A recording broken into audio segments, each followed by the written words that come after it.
but we want to get towards that sort of movement instead of trying to just pull the hand and the forearm through the water. Because sometimes when people are either going for what they would think of as a high elbow catch and they're thinking like elbow near the surface, or they're thinking of the concept as a pull, then it's not really like they're going to hold the water very well and move themselves through very well.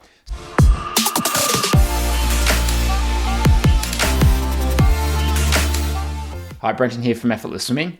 If you're new to this channel, my background is in competitive swimming. I'm a swim coach here in Australia, and I competed at a national level and also coached at a national level with the Masters team for 8 years. And in that time, I've worked with thousands of different swimmers. And now what we do is run clinics around Australia, and I work with a lot of people online to improve their technique so they swim faster and swim easier.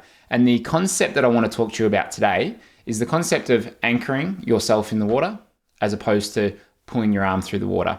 And what I've worked with a lot of swimmers recently on is with their catch, we need to change the way that they think about it, because sometimes as they're going through their catch, which is the first part of the stroke where you set yourself up, sometimes they're just trying to pull their arm through the water instead of moving themselves through the water. Now, before I go into a bit more detail with this and show you some videos on it, I want to let you know that we've just released this 5-day catch challenge. So I've put together this course, which goes for 5 days, and the challenge that I'm going to set you is to improve your 100-meter times by 5 seconds in that 5 days. So each day you'll get a video and a short workout of about 600 to 1,000 meters or yards. And in that workout, there'll be some drills to do and some sort of focused swimming.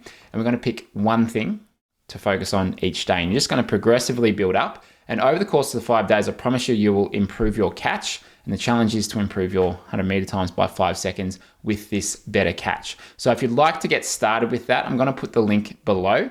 And inside that, I'll be there. You can comment, ask questions. I'll be there replying to any questions that you've got. And I'll be there to work with you over the course of 5 days. So jump in, get started with that 5-day catch challenge at the link below. Now, this concept that we're talking about here of anchoring yourself in the water. Now, if you look at a really good swimmer, their arm and their hand, so if we think of their hand and forearm as they're moving downwards and they set themselves up at the end of the catch, it's their hand and forearm is not going to move very far backwards in the water. And it's the concept of anchoring that hand and forearm in the water and moving your body past it. That's what we want to work towards. Now, it's not going to happen exactly like that, because there is going to be some slippage, some moving back with the hand and forearm, but we want to get towards that sort of movement instead of trying to just pull the hand and the forearm through the water.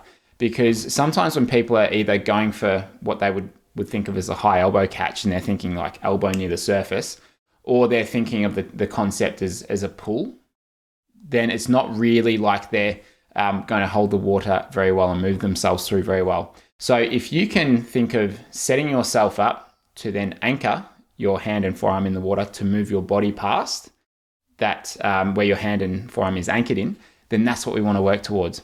So there's two things where I find people often get wrong with it. So number one is a lot of swimmers that I've seen recently and worked with online inside our membership is they're not going deep enough through their catch. Now, don't get me wrong, some people are too deep and too straight. That happens as well. But a lot of people, if they're going for a really like high elbow catch with elbow near the surface, they're just really shallow and they're really cramped up through here. And they have no power and no strength and no hold on the water. So you need to make sure the shape that we want to make with our, if we're looking side on at our fingertips, if we were to trace the fingertips, it would look like a light bulb on the side or a light globe on the side. Now, this might be a little bit confusing, just sort of looking at this video here. I'll link to a video below, and it's a video I made about the light globe pull. Basically, the path that the fingers should take, if we're looking side on at you swimming, the path that the depth of the fingers should take there. So the very first part through the catch, the fingers should make like a quarter of a circle if we're tracing that depth. Because a lot of people, they're just kind of going straight back. There's no quarter of a circle.